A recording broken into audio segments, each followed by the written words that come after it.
Hello everyone, welcome to our channel prep Bangla. সবাইকে prep Bangla চ্যানেলে স্বাগত জানাই। তাহলে আজকে আমরা একটি সুন্দর টপিক নিয়ে আলোচনা করছি, যেটা হচ্ছে ভারতের নদ নদী এবং তাদের উৎপত্তিস্থল ও মিলনস্থল সম্পর্কিত 25টি বাছাই করা প্রশ্ন নিয়ে আজকে আমরা আলোচনা করব এবং ডিটেলসে কিছু জিনিস আমরা দেখব।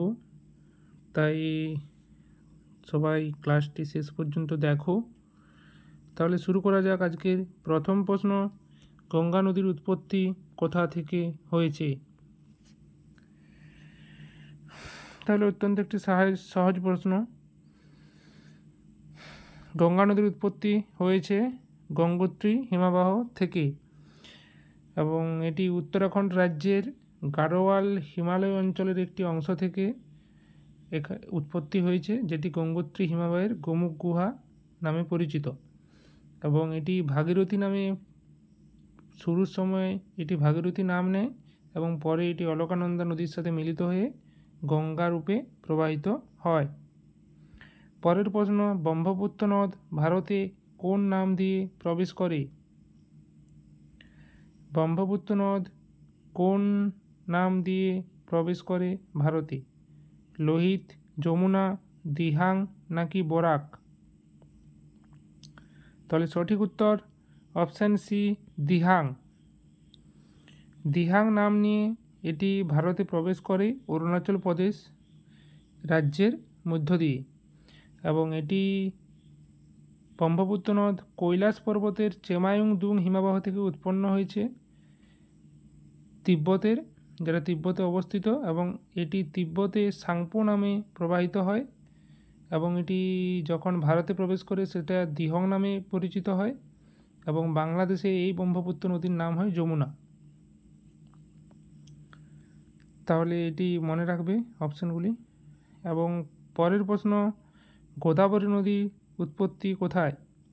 গোদাবরী নদীর উৎপত্তি কোথায়? সঠিক উত্তর অপশান বি, নাসিক, মহারাষ্ট্র। তাহলে নাসিকের ত্রিম্বকেশ্বর থেকে এর উৎপত্তি হয়েছে এবং যেটি মহারাষ্ট্রে অবস্থিত। পরের প্রশ্ন, কাবেরী নদী কোন রাজ্যে বঙ্গোপসাগরে পতিত হয়? কাবেরী নদী কোন রাজ্যে বঙ্গোপসাগরে পতিত হয়? তাহলে এখানে সঠিক উত্তর অপশান এ, তামিলনাড়ু। তামিলনাড়ু রাজ্যের মধ্য দিয়ে এটি বঙ্গোপসাগরে পতিত হয়েছে এবং কাবেরী নদী কর্ণাটকের ব্রহ্মগিরি থেকে উৎপত্তি লাভ করেছে। পরের প্রশ্ন, যমুনা নদী গঙ্গার সাথে কোথায় মিলিত হয়েছে? যমুনা নদী গঙ্গার সাথে কোথায় মিলিত হয়েছে? অত্যন্ত পপুলার একটি স্থান, যেটা সবাই জানো, অপশান ডি, প্রয়াগরাজ। পরের প্রশ্ন, ব্রহ্মপুত্র নদ ভারতে কোন রাজ্যে দিয়ে প্রবেশ করে? ব্রহ্মপুত্র নদ ভারতে কোন রাজ্য দিয়ে প্রবেশ করে? তাহলে সঠিক উত্তর এখানে অপশান বি, অরুণাচল প্রদেশ রাজ্যের মধ্য দিয়ে প্রবেশ করে দিহাং নাম নিয়ে। পরের প্রশ্ন, সিন্ধু নদীর উৎস কোথায়?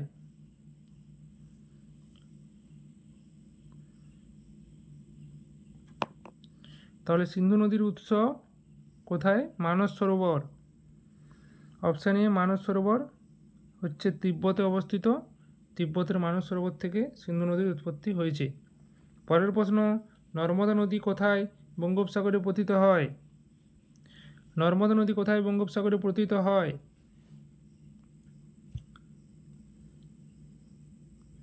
তাহলে সঠিক উত্তর অপশান বি, খাম্বাত উপসাগর।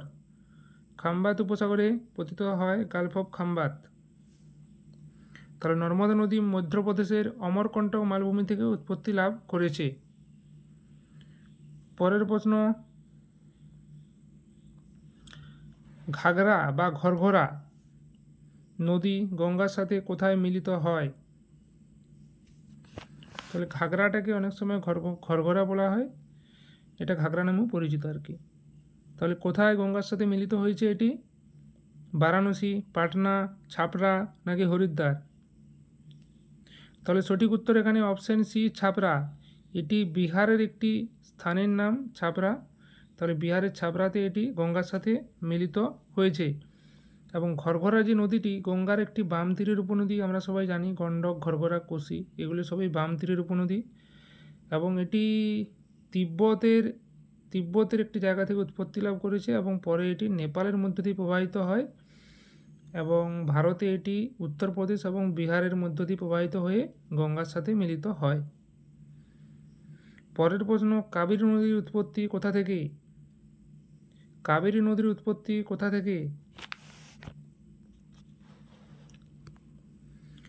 তো এটা আমরা আগেই আলোচনা করেছি, যেটা হচ্ছে ব্রহ্মগিরি পাহাড়, অপশান এ, কর্ণাটকে অবস্থিত। পরের প্রশ্ন, যমুনা নদীর উৎস কোথায়?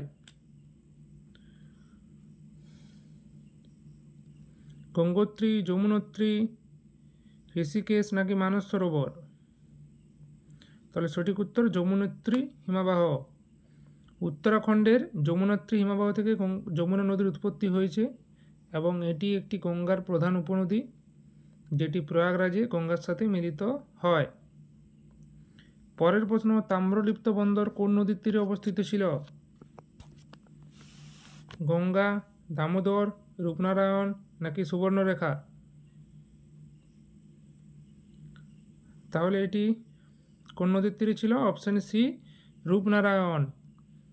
রূপনারায়ণ নদীর তীরে তাম্রলিপ্ত বন্দর অবস্থিত ছিল, যেটি বর্তমানে পশ্চিমবঙ্গের পূর্ব মেদিনীপুর জেলায় তমলুক শহরটি প্রাচীনকালে তাম্রলিপ্ত নামে পরিচিত ছিল এবং এটি রূপনারায়ণ নদীর তীরে অবস্থিত। পরের প্রশ্ন, কৃষ্ণা নদীর উৎপত্তি কোথায়? কৃষ্ণা নদীর উৎপত্তি কোথায়? সঠিক উত্তর অপশান বি, মহাবালেশ্বর। তাহলে এটি মহারাষ্ট্রের মহাবালেশ্বর থেকে উৎপত্তি লাভ করেছে।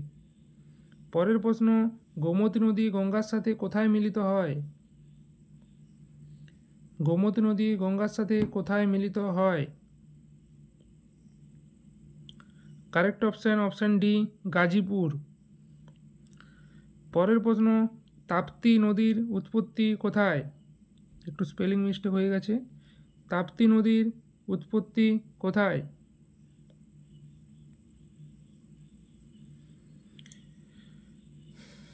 সঠিক উত্তর অপশান বি, সাতপুরা রেঞ্জ। তাহলে সাতপুরা রেঞ্জ এখানে অপশান আছে, তাহলে আমাদেরকে দিতে হচ্ছে। এবং এটি মূলত মধ্যপ্রদেশের মুলতাই নামক একটি স্থান থেকে উৎপত্তি লাভ করেছে, যেটা সাতপুরা রেঞ্জের অংশ। পরের প্রশ্ন, বরাক নদী কোন রাজ্যে উৎপন্ন হয়েছে? বরাক নদী কোন রাজ্যে উৎপন্ন হয়েছে? ত্রিপুরা, মণিপুর, মেঘালয় নাকি নাগাল্যান্ড? তাহলে সঠিক উত্তর অপশান বি, মণিপুর।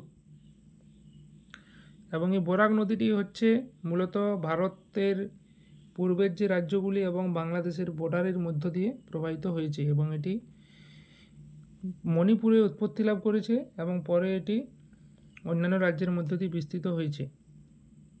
পরের প্রশ্ন, গঙ্গা ও ব্রহ্মপুত্র নদী একত্রে কোন নামে বঙ্গোপসাগরে মিলিত হয়?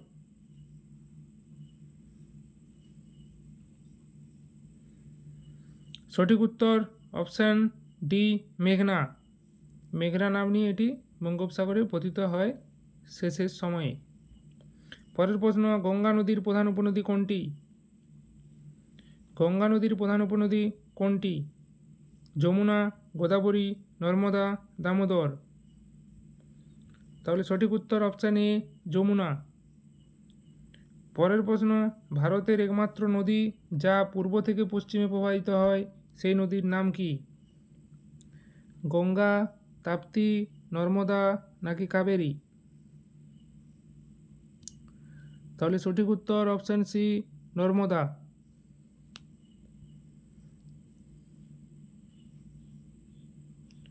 মুসি নদী কোন বড় শহরের মধ্য দিয়ে প্রবাহিত হয়?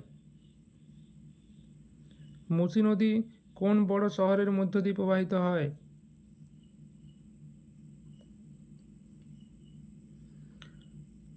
তাহলে আমরা সবাই জানি হায়দ্রাবাদটি মুসি নদীর তীরে অবস্থিত, তাহলে এখানে অপশান বি, হায়দ্রাবাদ। পরের প্রশ্ন, ঘরঘরার উৎপত্তি কোন দেশে?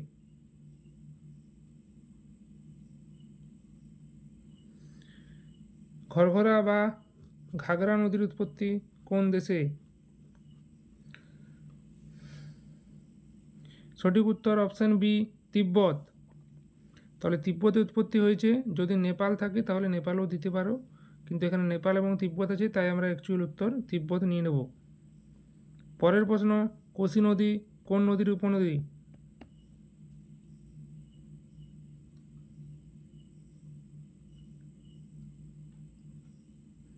তাহলে কোশি নদী গঙ্গা নদীর একটি উপনদী, আমরা সবাই জানি। Correct option option B. তাহলে আজকের ক্লাসটি আমরা এখানেই শেষ করছি। তাহলে আমরা আজকে অনেকগুলো কোশ্চেন নিয়ে আলোচনা করলাম। তাহলে পরের ক্লাসে আবার দেখা হবে। Thank you everyone.